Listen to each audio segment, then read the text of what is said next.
কোজাগরি লক্ষ্মী পুজোর দিন চলে গেছিলাম আমার মেজদির বাড়ি। আর মেজদির বাড়িতে গিয়ে আমার দুষ্টু পাপার সাথে দেখা। ও কিন্তু দেখতে এরকম ভোলা ভালা হলেও ও কিন্তু ভীষণই দুষ্টু। তারপরে কি দিদি আমাকে বাটি হাতে নিয়ে বসিয়ে দিল যে আলপনা দিতে হবে। আমি কোনো দিনও আলপনা দিইনি, তাই আমি জানিই না কীভাবে আলপনা দিতে হয়। তাও নিজের মতন কোনো রকম একটা এঁকে দিলাম, জানি না কেমন হয়েছে, কিন্তু দেখানোর সাহস হলো না। তারপরে আর কি লক্ষ্মী মায়ের পা আর পেঁচুর পা আঁকছিলাম, কিন্তু দিদিদের টাইলস একদম সাদা হওয়ার কারণে আমি ঠিক করে দেখতেই পাচ্ছিলাম না যে আমি কী আঁকছিলাম। আর তারপরে ইনি দেখো, আমি আর ইনি ভাত খেতে বসেছিলাম একসাথে। আমি বলেছি যে হারবে সে থালা বাসন ধোবে, তাই বেচারা হারার দুঃখে এখন থালা বাসন ধুচ্ছে। তারপরে আমি আর দিদি চলে গেছিলাম রেডি হয়ে ছাদে। দিদিকে কটা ফটো তুলে দিলাম, আর আমার দিদি আমার যা ছবি তুলেছে তার দেখালামই না, কি আর বলি। তারপর চলে গেলাম নিচে, আর এখানে আমার দিদি আর দিদির ছেলে ঠাকুরটাকে পাচ্ছিল।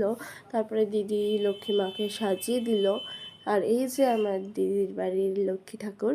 আর লক্ষ্মী ঠাকুরের প্রসাদে আজকে ছিল লুচি, সুজি, ছানার জিলিপি, ফল, নাড়ু, আতপ চাল, খই মুরগি।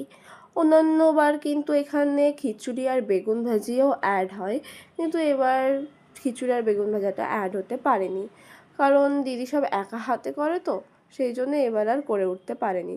না হলে সবই একই আছে, শুধু খিচুড়ি আর বেগুন ভাজাটা স্কিপ হয়ে গেছে। তারপরে পুজোর পরে দিদি আমাকে প্রসাদ তুলে দিল। আমি মনের আনন্দেই